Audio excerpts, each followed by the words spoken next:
Hello again. I had to restart my shit. Um,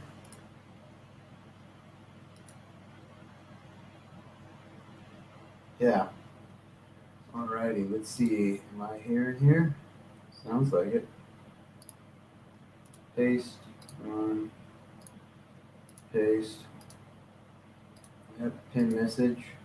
Message failed to pin. Really can't be pinning in messages for some reason.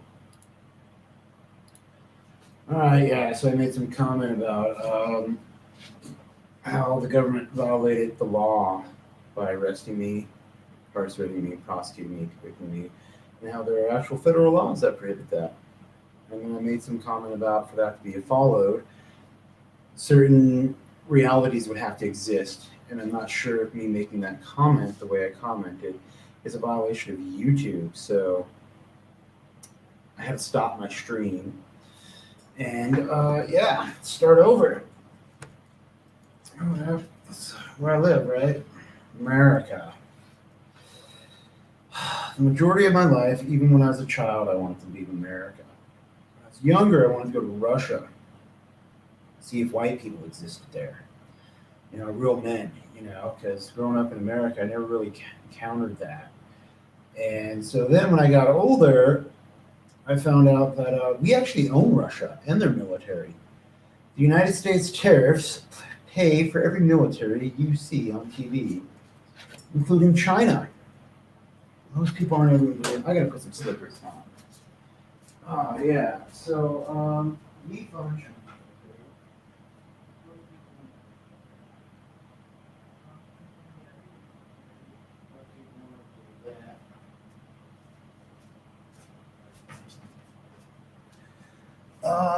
Yeah, so here we go, yo. Put on my slippers. These are the dinosaur slippers. Or dragon slippers, actually. Dragon slippers.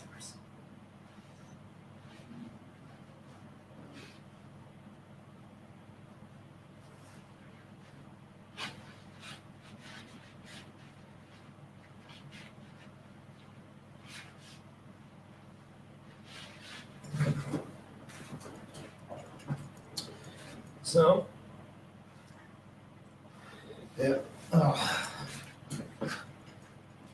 Now my feet are a little more comfortable and warm, and don't feel like they're being pressed against a hard surface when I put my feet up.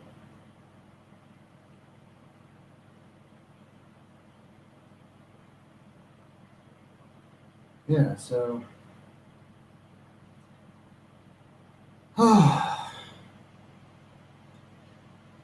So I wanted to go to Russia when I was younger, and then when I was 14, I found out that we own every military we put on the news.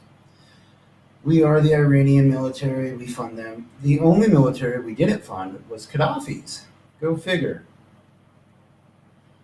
I know, right? Gaddafi's military, he funded his own because he did tariffs also, as he learned. And yeah,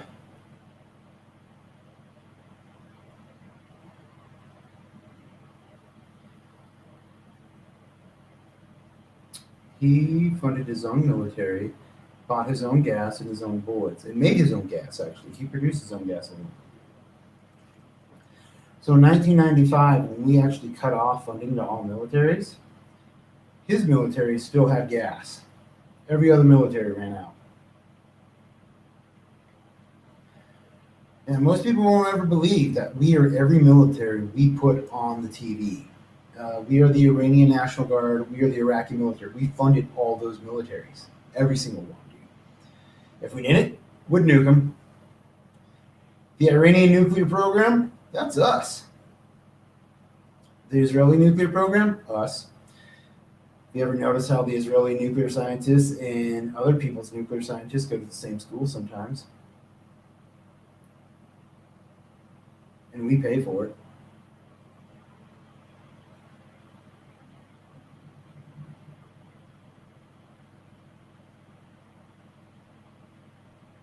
Mm-hmm. lot of stuff going on. Hey, we got a second viewer. Hello, second viewer. If you'd like to join in and chat, that'd be awesome. I believe there's a link in the description if you would like to come over to the live panel. I'm just here talking about how the United States funds every military on TV with our tariffs.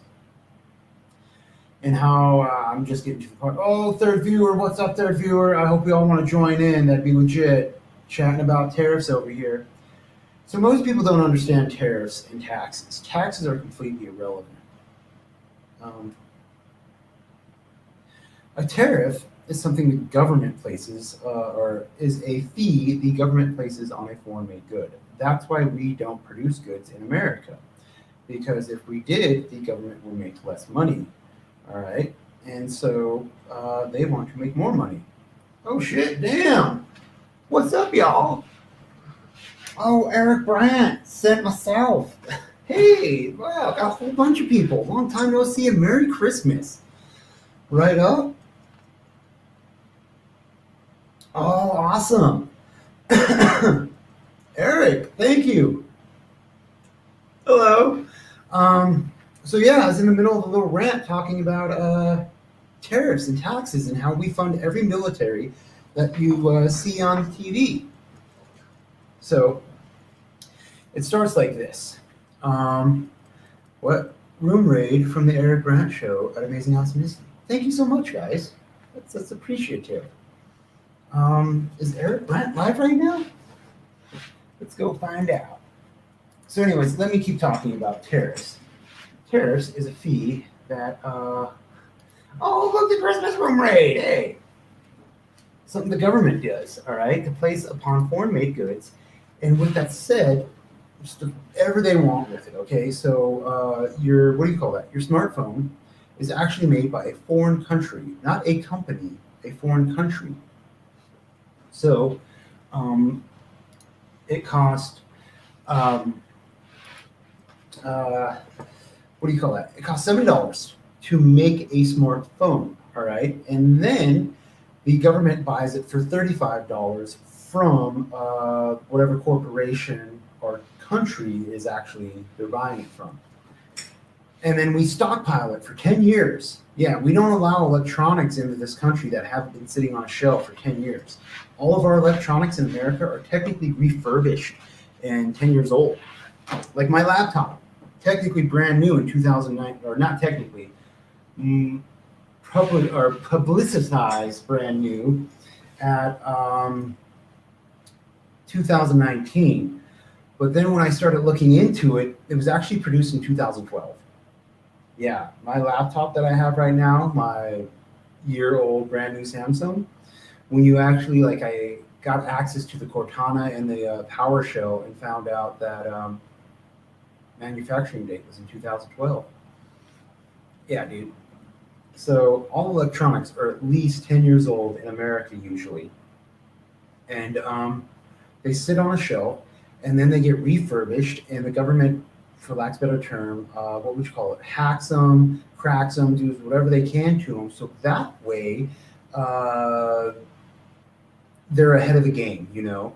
If a normal person gets a hold of the phone and starts playing with it and figures something out, the government allegedly has already figured out 10 years prior. Except me, because I'm a weaselly little motherfucker. I can knife like no tomorrow, part of my language. But, so the phone costs $7 to make, and then it's bought for $35. The government slaps on $1,000, so it becomes $1,035, and sells it to either Apple or Samsung. They smack on their little name on it and $100, and then they'll sell it off through, let's say, T-Mobile or Walmart, and they'll stack on $100 also. So that's how your brand new smartphone costs $1,235 or more. Because believe it or not, it costs $7 to make. $35 is what the government purchases at. That's 5 times 7. So they're saying that they will pay a 5 times profit on foreign-made goods and just stack on whatever tariff they want. So that's a smartphone. Let's say your candy, all right? A piece of candy is made for 0.1 cent, all right? And let's say the government buys it for 1 cent for easy math, right? So they're going to sell that candy for 20 cents, right? Or 21 cents, okay? So then whoever buys it, whether it's what would you call that, Kraft, Nestle, whoever the fuck, they will stack on an extra 50 cents. So now it's 71 cents, all right? Or actually, I don't think they're allowed to stack on that much. So they'll stack on, let's say, 2 cents. And then the store that's being sold out of stacks on 2 cents. So that piece of candy now costs 25 cents. That's how the government makes its real money. Federal taxation only amounts for 0.3% of the federal income. The other 99.7% actually comes from, what do you call that? Tariffs, plain and simple. You know, the stretch hurts. So I've always thought taxes were irrelevant. You know, I was taught as a child about tariffs. I just didn't understand how much money was actually made from them. But when you think about on a state level, states do not apply tariffs, and the federal government will nuke a state if they try. Yeah, most people will never believe that. And I've thought about doing what's called an in-state tariff, you know, from county to county to county. So if something's made in a county in, let's say, the state of Colorado, it is that price in that county. If it's sold out of that county inside the state of Colorado, a state tariff is placed upon it. So then, that was my own idea, because that right there will alleviate state taxes. But most people won't be able to understand that, nor properly implement it without just rampaging, going overboard, and not getting rid of taxes, because they're just going to say, oh, I'm getting more and more money, why would I stop? So yeah, there's that. So then we have tens of trillions, if not maybe 100 trillion a year. We only say we're making about 17 trillion a year, 4 trillion, whatever we're saying, right? But in actuality, we're probably making about 100 trillion a year.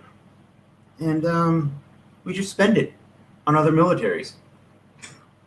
Most people won't believe it. They'll want some type of legislative, what do you call that? History. And so if you look at, what do you call that? Law. Man, I can't. It's from World War II. I can't remember the actual bill or the name or whatever it is, but I can describe it. It is a law passed by Congress to allow foreign-made goods into America and apply a tariff upon those foreign-made goods. And the money generated from those tariffs shall be used to produce a military for the Soviet Union to fight the Nazis. Yeah, the government buys $1,000 toilet seats and we foot the bill. Yeah, that's right. You're absolutely right. But you've got to remember that $1,000 toilet seat is covering up a whole bunch of stuff, all right? I'm saying before it becomes a $1,000 toilet seat, where does that $1,000 come from? It comes from a tariff, not from a tax. So the United States Congress allowed in pantyhose. That was one of the main ones, because we knew that as we're getting ready for war, we're going to send our men, our young men, our boys to war, and our women and our young women and our girls will stay home and work, because that's what happened during World War II. The women, they worked, and that was the first feminist movement, you know, the We Can Do It posters. Rosie the Riveter. So women were put to work, and so that's why one of the main things that were brought into America were female goods, you know, pantyhose and stuff like that. I think we lied and said they were from France, and instead of telling the truth that they were from like Africa or some other country we really don't put on the map. So you go from there and you feel like, whoa, so you're telling me that the United States of America allowed in pantyhose back in World War II and charged an outrageous tariff on them, and then took the money from that tariff to build the Soviet military and give it to the Soviets so they could fight the Nazis. And that's absolutely correct. And then you might ask, wait, what about after World War II? Well, hence the Cold War, because that law is still in effect. All right. Our tariffs, by law, still must be used, not all of them, but at least some of them, to produce foreign militaries, to fight foreign militaries. We just don't allow those laws publicly anymore. So after World War II, we still bring in foreign-made goods. And that's when we figured out, because if you look at World War II and how our manufacturing started to take a dump after that. We used to be a manufacturing powerhouse from the Roaring 20s, and then we got shit on from the Federal Reserve in Europe during the Great Depression. And then the Great Depression basically was nullified due to the World War II, because other people needed us who were not at war to start doing stuff. So the Federal Reserve basically said, hey, we're not going to keep you in an economic depression anymore because we need your help fighting the Nazis, which are destroying the Federal Reserve in Europe. So then, I've got to hold the stretcher. It's so fucking bad, yo. All right, so we produce, well, let me finish that a little tired. So we get back into manufacturing during World War II, all right? And during World War II, we were powerhouse in manufacturing. After World War II, our manufacturing powerhouse slowly declines, and then the decline starts speeding up. We start exporting all our manufacturing jobs. Why? Because if we manufacture in America, the government will not make as much money. They make money off of tariffs, which means we have to allow in foreign-made goods. And that's the only way the government can make that much money. And because think about it, we're currently taxed 30%. And you tax us anymore, and you're just going to have to put more fluoride in the water, right? But back then, during the Great Depression and then World War II, we really didn't even have tax back then. We didn't have an income tax or anything like that. And we knew that we could not go to war by taxing ourselves. We figured out that we had to let in foreign-made goods and apply a tariff, so that way we could fund our military without, how should we say, extorting and devaluing the American citizen and the American worker through taxation. So after we were able to build the entire world's military, because remember, we're the one with the nukes. So World War II, we build up everyone's military that we can for us, After we win World War II, we make people sign treaties saying we will pay for their military and we will pay for their military's gas. Yeah, most people don't ever believe that one, but that's the real, yo. So the law states that the money from the tariffs must produce foreign militaries. The Nazis are gone, all right? Now what do? We still have these foreign-made goods coming in. We're still getting the tariffs, and the law still states we got to build up a military. That comes in the Cold War. So during the late 50s, the Soviets, they wanted to say no to communism. Honestly, they did not want communism. In I think it was like 1961, they were ready to end it. They couldn't afford nothing. We were funding everything they had. So yeah, believe it or not, we were funding everything they had. Because they just had no capitalistic understanding of reality, no market value, no exchange rate, no nothing. So,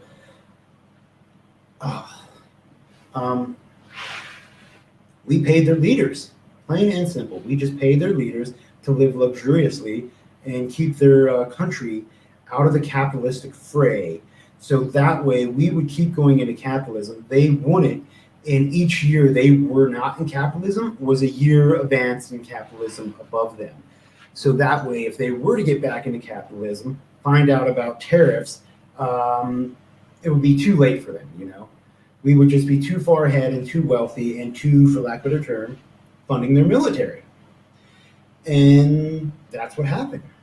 So after that, you have the Korean War, you have the Vietnam Wars, and you have all the and other wars that we don't even talk about. And if you look at it, like, let's take the Korean War, right?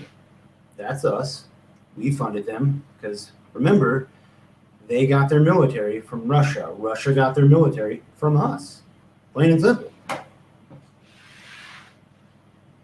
And when we were able to set up manufacturing in Russia and other places so they could build their foreign military for us, for them, right? That's kind of confusing. We just went with it. We turned that wave into a tsunami. And that's where we got Vietnam and a couple other wars we don't even record. But, yeah, because if you look at Vietnam, the Viet Cong were developed, paid, and trained by American tariffs to fight the French, to get the French out of Vietnam. And then when the French were gone, oh, we went in, dude. A lot of people don't know why we were there. Heroin, oil, and a uranium isotope that occurs in that area. All classified information. You're never going to find out that we went to war just to bring heroin around the world and start a heroin trade. You know, just like South America was for cocaine, right? Because the Nazis were doing coke. They knew about cocaine. They knew about meth. And the Nazis, yeah, they had South America. So after World War II, you know, we took over all the Nazi interests that we could. And we ran with it. And we expanded militaries and militaries and militaries everywhere we could. And then we just started playing militaries against each other. Look at Iran and Iraq. Early 80s, I believe. Late 70s, early 80s. We, after World War II, we put in this douchebag, called him the Shah of Iran. He's a leader guy. I don't even think he was from there, to tell you the truth. All right? So the Shah gets put in power. All right? We go to war in Vietnam. And then we're like, hey, this Middle East place, we don't want it to be advanced. We actually want to hold it back, kind of like we're holding back the Russians. How are we going to do that? They're not commies. And their religion, which is basically the control of their life and their reality, doesn't allow communism. Yeah, right? Like, it just doesn't. Depending on your interpretation of whether it's Shiite, Shia, Sharia, Sunni, whatever the fucky, doesn't allow commies. Yeah, because you got to work and you got to earn, because that's what the Bible says. You got to get paid, you know. And even the Quran says that, because the Quran is based upon the Bible. So then, oh my fuck. What's next? Oh yeah. Iran and Iraq go to war. Okay, so we don't get fucked. We let the Shah get taken out because we want that to happen. We want the Islamic radicals to take over, so that way, because we're funding them. Because remember, we funded the Ayatollah. We put the Ayatollah in power. Most people will never believe that, dude. Especially in Iran, dude. You try to tell some Iranian that the Ayatollah was working for America the entire time, they'll shoot you and hate you. But that's fact.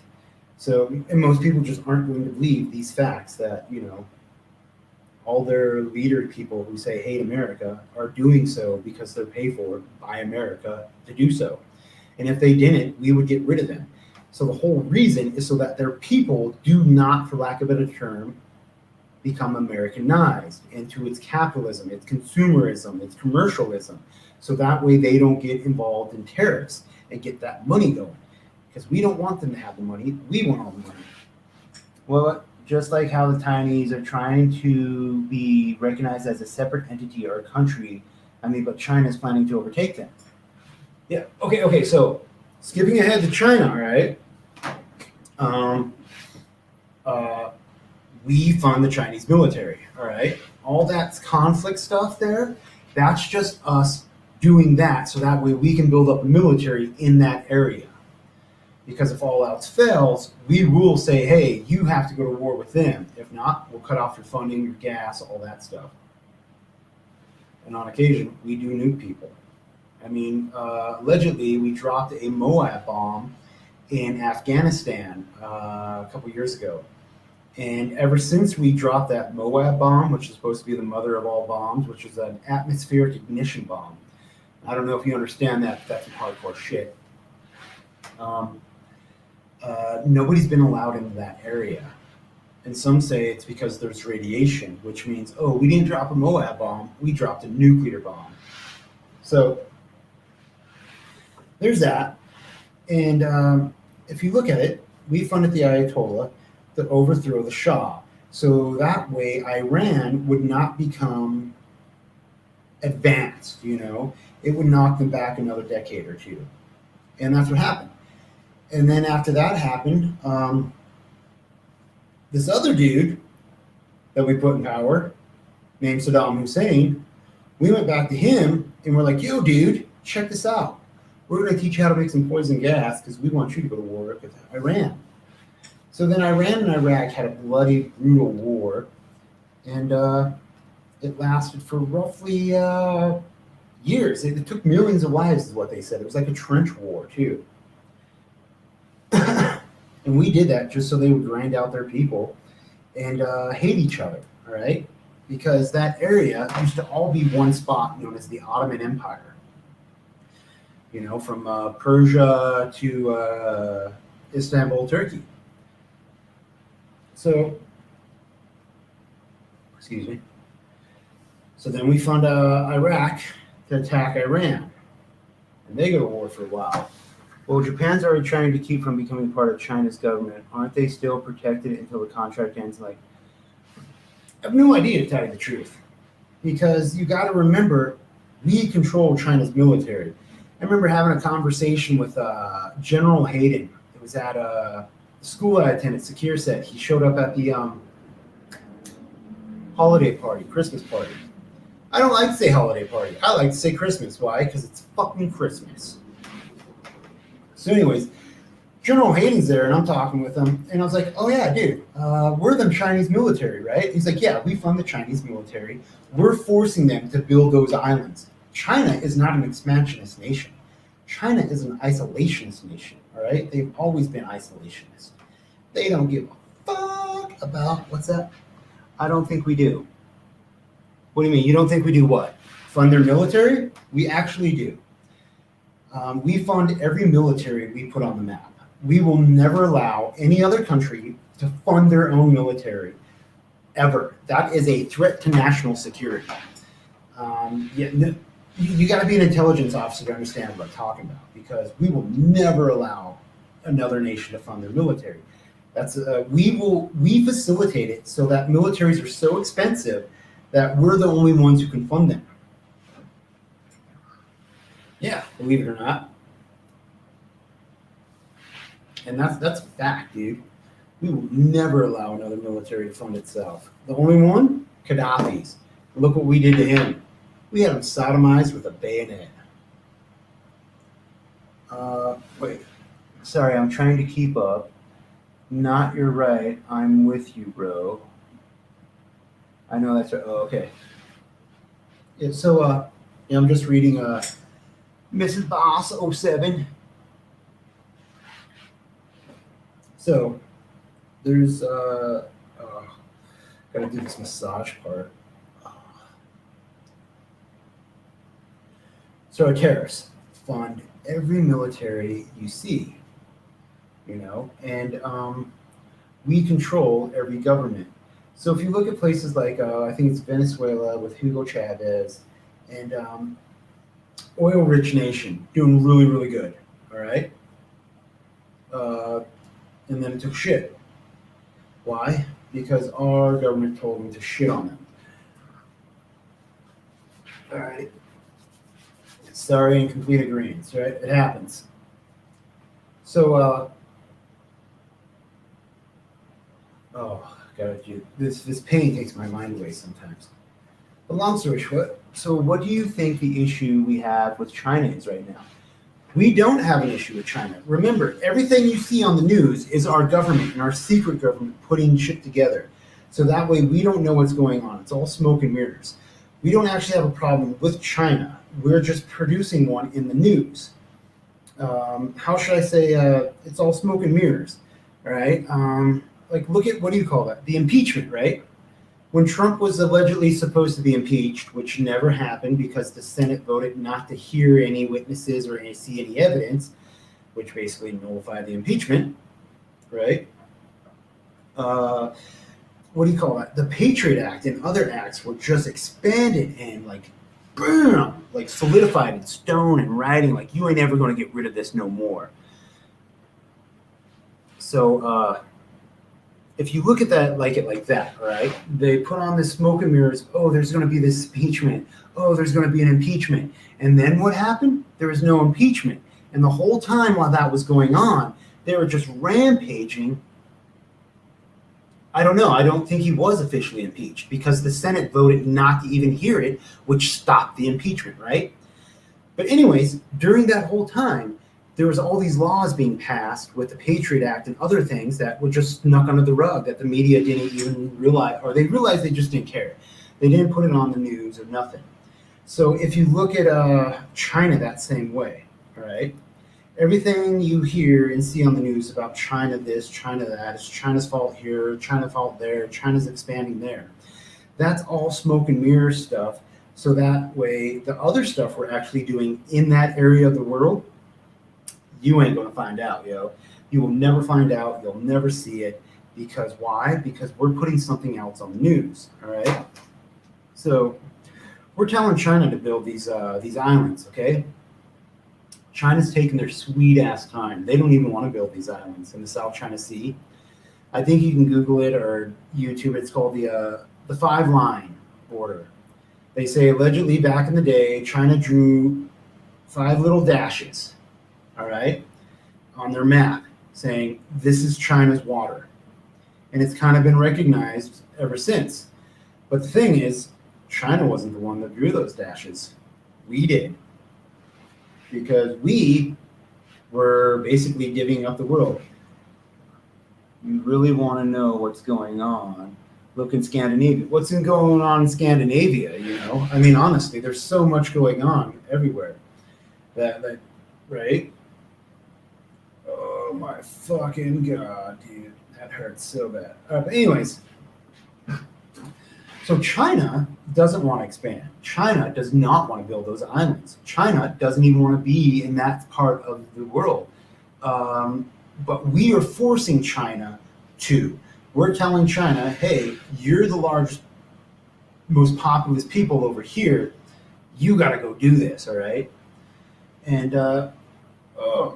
so we fund their military with our tariffs. And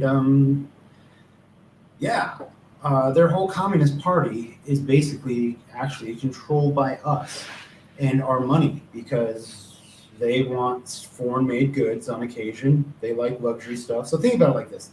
The leader guy rides around in a Lamborghini or Rolls Royce, all right?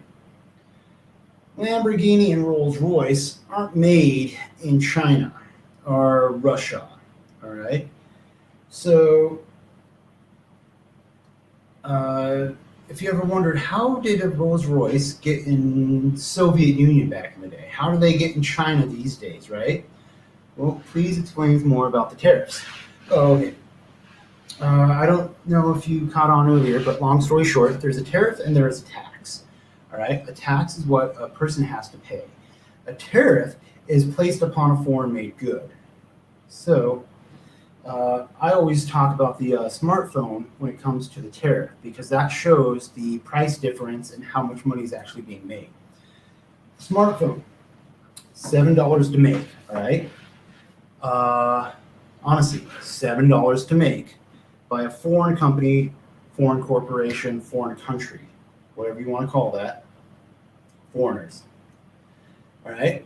The United States government buys it for $35. That is $7 times 5 is $35.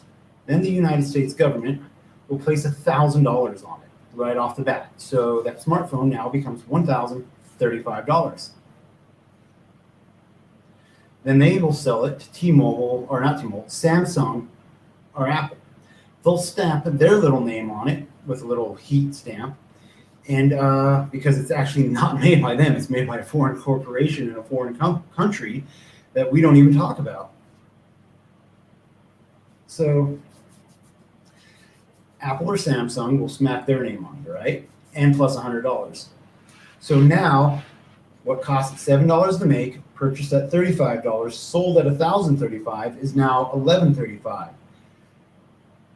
So then Samsung or Apple will sell it through a T-Mobile store or a Walmart. They'll stack on $100 each. All right.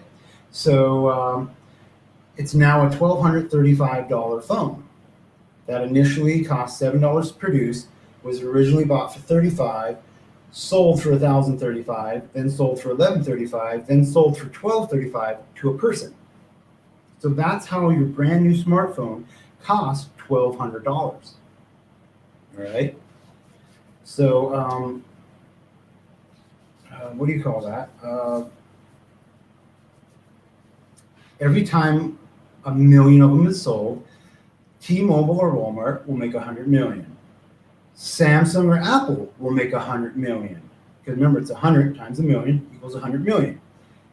The government makes $1 billion, all right? So right there, the government makes so much more money off of everything else. And then when it comes to like a candy, it will cost 0.1 to produce. The government will purchase it at 1 penny, all right? That's 10 times the amount. And then the government will slap on 20 cents, sell it to Hershey's, Nestle's, Kraft, whatever you want to call it. They'll slap on 2 more pennies. They'll sell it to a grocery store and they'll slap on 2 more pennies. So that piece of candy now costs 25 cents, all right? And it was originally bought for a penny by the government. So that's how the government makes all their money. And those tariffs were originally imposed by law during World War II to help produce a military for the Soviet Union, which was our ally, to fight against the Nazis. So we were actually building Soviet tanks, guns, even the Kalashnikov, right, here in the U.S. with our tariffs, and mailing them or shipping them to overseas by boat to Moscow, because we used to have ports all along Russia, up and down. So what if the average Joe decided to get in on the smartphone game and sell it for half that? Alone, he would own the market. No, you don't understand. You cannot bring in foreign goods without the government's permission. All right? So, or not the government's permission, you cannot buy a foreign good from anyone else besides the government. That's what most people don't understand. If you want to bring in foreign goods into America, the government, you have to go to the government and say, hey, I want these foreign goods to come into America and I want to sell them. So the government's going to look at it and say, okay, we're going to look at how much it costs to make this because we now need a smartphone to function in today's world, it's kind of like a monopoly. Yes, that's exactly correct. It's a requirement. Yeah, you're right. So they basically monopolize not just the market, they monopolize the society by requiring the object of the market. So, where was I? So the average Joe wants to bring in a foreign good. He has to go to the government to get the paperwork on it. So what's actually going to happen is that person is going to basically set up a rig with the government. The government's going to go to that foreign country, buy that good, bring it to America, all right? then you can buy it from the government at whatever price they say, and then you sell it at what price they say. So the average Joe will never have a say in the market. Our complete market is completely rigged. Our economy, what? How are we not a communist country? Because technically we are. We're actually kind of like a slave country where we use fake money. Our economy is completely fake and rigged. Our electronics sit on a shelf for 10 years, and then the government messes with them to see what could be done with them, so that way an average Joe can't figure out something new and fuck over the government, like Edward Snowden.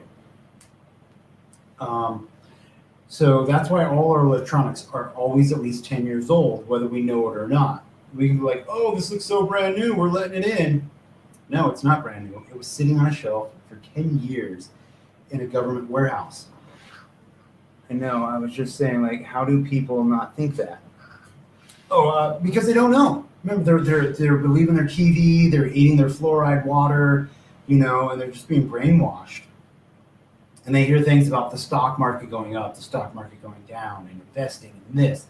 And then, like, when you find out that we don't actually use investors anymore, the stock market uses AI and algorithms and does, like, penny transactions, thousands and trillions of them a second, So that way they're getting every little penny they can, right? Yeah. So the stock market is basically kind of like a smoke and mirrors for deception, COINTELPRO, oppression. So let me put it like this. You ever hear of future investments? It's basically like you're going to invest on something that's going to be bought in the future, usually energy. So you'll say, hey, it's summertime right now. I want to buy futures for what? The stock market is a fucking bank for corporate robbers. Yes, that is correct. It is. So the stock market, all right, you have future investing. You're going to say, hey, heating oil or energy. We'll just say energy makes it sound. What? Like the crypto shit, the cryptocurrency or Bitcoin. Okay, now with cryptocurrency and Bitcoin, that's a little different because that's kind of the average Joe and the middleman getting away from the bank.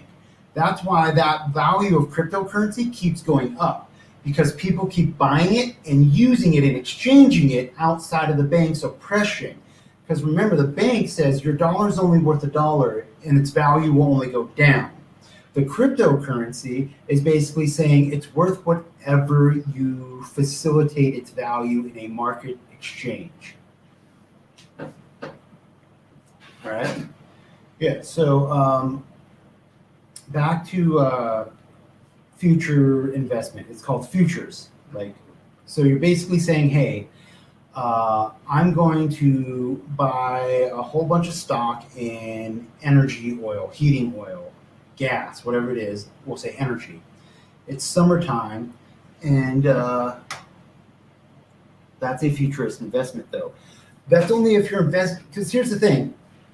You don't actually invest in cryptocurrency like people think they're doing. Because if you just buy the cryptocurrency and hold on to it, it's really not going to generate value. The value that causes it to go up is using it, exchanging it. I'm going to buy a soda off of you, and you're going to get this cryptocurrency. And then you're going to get a ride off of Joe, and he's going to get the cryptocurrency. Then Joe's going to go to whatever and use the cryptocurrency, right? So that cryptocurrency can still produce more value in itself through its facilitation, all right, through its exchange, where the dollar and the banks make sure the value doesn't go up, all right, because if the value went up, you could work less and have more value. And that's not what they want. They want you to be oppressed and enslaved. So back to the heating oil. It's June. You're like saying, hey, I think it's going to be a heavy winter. I'm going to buy a future stock in heating oil, saying that the heating oil is going to be worth more in the future than it is right now. All right. So you're going to buy 100 barrels of heating oil at $5 a barrel. Okay. And you're going to say in the winter, those barrels are going to be worth at least $7. But like the Bitcoin, you will never actually possess. They'll send you a certificate or some shit. Well, that's the thing with a Bitcoin. You don't actually need a physical dollar bill to exchange. Our electronic exchange is good enough. All right, because that's that's the crypto of the currency. It's an electronic currency. So you don't need the certificate or the actual physical possession because it's all done digitally. That's the whole point. And most people won't understand that, saying, "Oh, well, I want the physical paper." I'm like, bullshit. You use a credit card, which is all digital. So your smartphone, which has your crypto account, is just like your debit card, which is your bank account. All right. So the way you rig investments and future investments is with a government. All right. So I buy a barrel of oil at $5 in June, believing it will be worth at least $7 in December.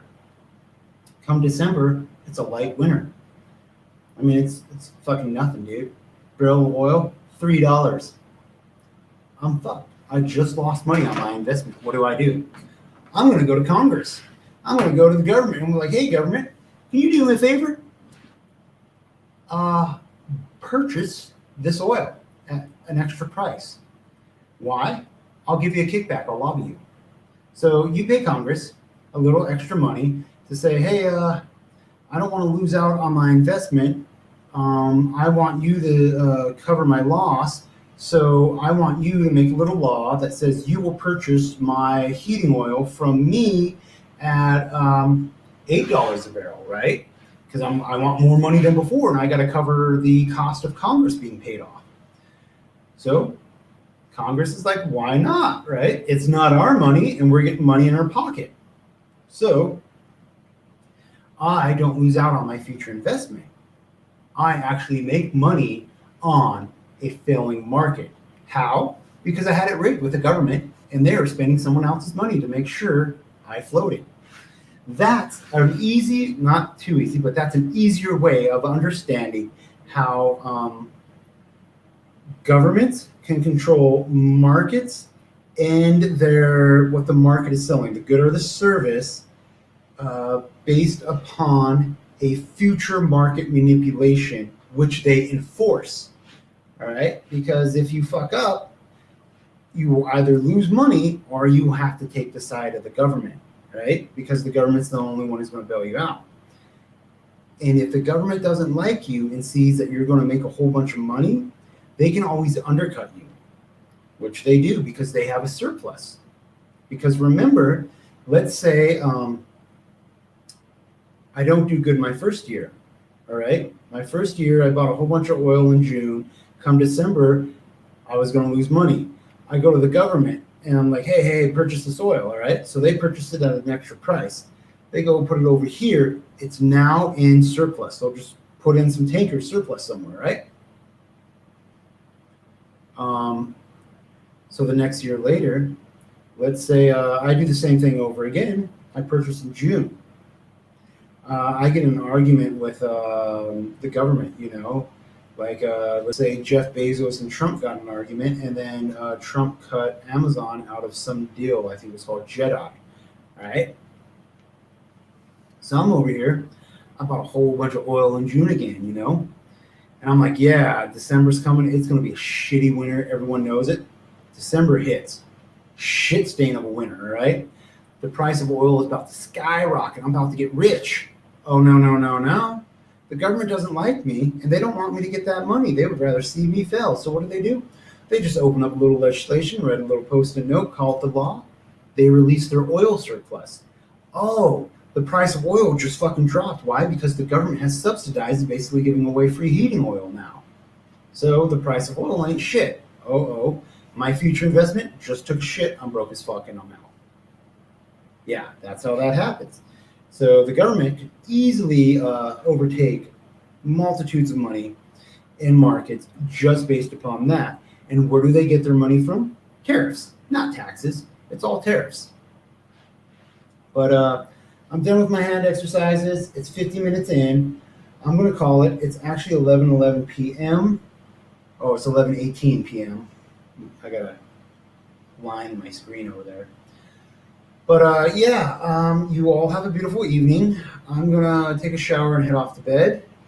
Merry Christmas wherever you are, and a Happy New Year. Happy Hanukkah, Kwanzaa, Boxer Day, fuck the cops day, fuck the police day, fuck the government day. Oh, and happy shit in the Queen's mouth day.